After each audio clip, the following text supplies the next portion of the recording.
ಕಲಬುರಗಿ ಜಿಲ್ಲೆಯ ಚಿಂಚೋಳಿ ತಾಲೂಕಿನಲ್ಲಿ ಬ್ಲಾಕ್ ಕಾಂಗ್ರೆಸ್ ಸಮಿತಿ ವತಿಯಿಂದ ಎಸ್ಐಆರ್ ಜಾಗೃತಿ ಮತ್ತು ತರಬೇತಿ ಕಾರ್ಯಕ್ರಮ ನಡೆಯಿತು. ಕಾರ್ಯಕ್ರಮದಲ್ಲಿ ಕೆಪಿಸಿಸಿ ಉಪಾಧ್ಯಕ್ಷ ಸುಭಾಷ್ ರಾಠೋಡ್ ಅವರು ಎಸ್ಐಆರ್ ಕುರಿತು ಕಾರ್ಯಕರ್ತರಿಗೆ ತರಬೇತಿ ನೀಡಿ ಬಿಎಲ್ಎಗಳ ಕರ್ತವ್ಯ ಮತ್ತು ಜವಾಬ್ದಾರಿಗಳ ಬಗ್ಗೆ ಮಾಹಿತಿ ನೀಡಿದರು. ಈ ಸಂದರ್ಭದಲ್ಲಿ Anil Kumar Jamadar, Praveen TT, Anand tiger, Abdul Bashid, Basavaraj Mali, Ajit Patil, Laxman Avanti, R Ganapatrao ಸೇರಿದಂತೆ ಪಕ್ಷದ ಮುಖಂಡರು ಹಾಗೂ ಕಾರ್ಯಕರ್ತರು ಉಪಸ್ಥಿತರಿದ್ದರು.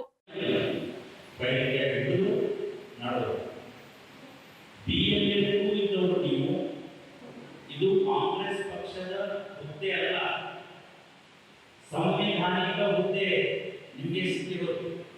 BLA2 is a constitutional post. ಈ ರಿವಿಷನ್ ಸಂಬಂಧಪಟ್ಟಂತೆ BLA ಅವರು ಸಂವಿಧಾನದ ಕೆಳಗೆ ಕೊಟ್ಟಿರತಕ್ಕಂಥ ಹಕ್ಕನ್ನು ನಿರ್ವಹಣೆ ಮಾಡ್ತಾರೆ. ಅದು BLA2. ಆ ಏನು ಹಕ್ಕಂತ ತಿಳ್ಕೊಳ್ಳಿಕ್ಕೆ ನಾವು ಇವತ್ತು ಕೂತಿದ್ದೇವೆ.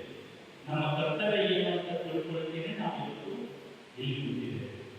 BLO ನಿನ್ನೆಯಿಂದ 29ನೇ ತಾರೀಕಿಂದ ಮನೆ ಮನೆಗೆ ಬರ್ತಾ ಇದ್ದಾರೆ.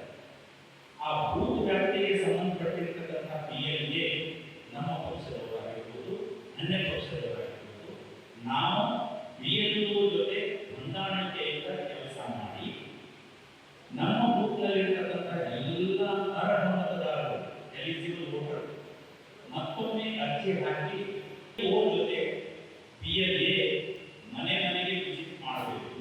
ಮನೆ ವಿಸಿಟ್ ಮಾಡೋದು ಏನು ಮಾಡ್ತಾ ಇದ್ದಾರೆ? ಎನ್ಯುಮರೇಷನ್ ಫಾರ್ಮ್ ಅಂತ ಅರ್ಜಿ. ಪ್ರತಿಯೊಬ್ಬ ವೋಟರ್ ಸೆಪರೇಟ್ ಅರ್ಜಿ ಹಾಕಬೇಕಾಗುತ್ತೆ.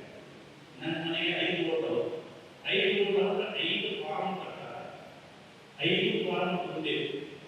5 ವೋಟರ್ ಇದ್ರೆ 5 ಫಾರ್ಮ್, 10 ವೋಟರ್ ಇದ್ರೆ 10 ಫಾರ್ಮ್ ಎನ್ಯುಮರೇಷನ್ ಫಾರ್ಮ್ ಬರ್ತಾರೆ. ಅದನ್ನ ಭರ್ತಿ ಮಾಡಬೇಕು. ಭರ್ತಿ ಮಾಡೋ ವಿಧಾನ ಏನು